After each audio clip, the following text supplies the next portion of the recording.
শীতের সকালে নরম রোদেও থালথা গ্রামের মাঠে ব্যস্ত জাহাঙ্গীর হোসেন। বিটরুট তুলে বস্তায় ভরছেন এখন। একটু দূরেই নজর কাড়ছে সারি সারি সবুজ পুদিনা। কৃষিকাজে এখন রাজশাহীর পবা উপজেলার নওহাটা পৌরসভার থালথা গ্রামের এই তরুণ উদ্যোক্তার পেশা।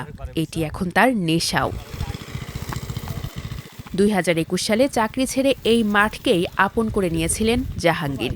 শুরুটা করেছিলেন মাত্র ১০ কাঠা জমিতে পুদিনা চাষ দিয়ে। ৫ বছরের মাথায় এখন তার চাষের জমির পরিধি বেড়ে দাঁড়িয়েছে ১২ থেকে ১৩ বিঘা জমিতে।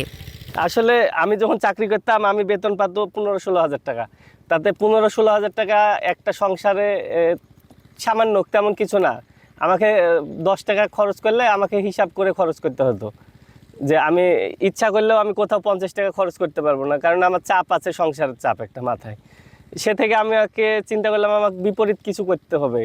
এর আগে রাজশাহী বিমানবন্দরে প্রায় ৯ বছর কর্মরত ছিলেন তিনি। চাকরি ছেড়ে কৃষিতে এলেও প্রচলিত ফসল চাষের পথে হাঁটেননি। চাষের জন্য বেছে নিয়েছেন বিভিন্ন রকম চাইনিজ সবজি। ধান গম তো সবাই করে, ধান গমের তো কয় টাকা। আমার যদি আমি ১ কেজি বিট বিক্রি করি ভাই, বিটে আপনার আসবে কেজিতে দাম বাড়বে। ১ মণ ধানের দাম যেমন বাড়ে, আপনার বিটে কিন্তু কেজিতে দাম বাড়ে।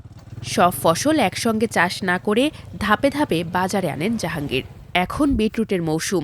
এর পাইকারি দাম কেজি প্রতি ৪০ থেকে ৫০ টাকা। ভালো বাজার পেলে ১ বিঘা জমি থেকে ১.৫ লাখ টাকা পর্যন্ত বিক্রি সম্ভব। এতে জমি ভাড়াসহ খরচ পড়ে ৭০ থেকে ৭৫ হাজার টাকা। সবগুলা যদি বিটরুট একসাথে চাষ করি তাহলে আপনার বাজারজাত করতে আমার একটু সমস্যা হবে। সেই বিবেচনা করে আমি চিন্তা করছি যে আমি ১ বিঘা ২ বিঘা করে করে আমি অল্প করে বাজারজাত করব। আর হচ্ছে আপনার তাহলে বাজারটাও ভালো পাওয়া যাবে। আর সবগুলা যদি একসাথে হয় বাজারে নিয়ে গেলে তো বিক্রি হবে না। এছাড়া ৩ বিঘা জমিতে এখন পুদিনা পাতা চাষ করছেন জাহাঙ্গীর। বর্তমানে তার খামারে প্রতিদিন ৫ জন শ্রমিক কাজ করেন, প্রয়োজনে আরও লোক নেন। পবা উপজেলার কৃষি কর্মকর্তা এম.এ. মান্নান নিয়মিত মাঠে এসে জাহাঙ্গীরকে পরামর্শ দেন।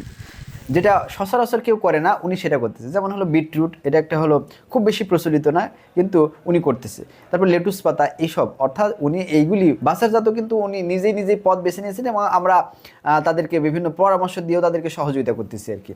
উনি বিভিন্ন রেস্টুরেন্টে, যেগুলিতে চাইনিজ রেস্টুরেন্ট যেগুলি আছে বা বাংলা রেস্টুরেন্ট, ভিআইপি যেসব রেস্টুরেন্টগুলি আছে, রেস্টুরেন্টগুলি কিন্তু উনি যোগাযোগ করে বিভিন্ন জায়গায় কুরিয়ারের মাধ্যমে অথবা বাসের মাধ্যমে পাঠিয়ে দিচ্ছে এবং উনি এটি লাভজনক কৃষিতে পরিণত করেছেন। ভবিষ্যতে আরও বড় পরিসরে চাষাবাদ ও কর্মসংস্থান তৈরির স্বপ্ন দেখেন জাহাঙ্গীর। তিনি বলেন, কষ্টের কোনো বিকল্প নেই। মাটি ধরলে মাটি আপনাকে ফিরিয়ে দেবে। এই বিশ্বাসেই সামনে এগোচ্ছি। চাকরির অনিশ্চয়তার জীবন ছেড়ে মাটির ওপর ভরসা রেখেছি।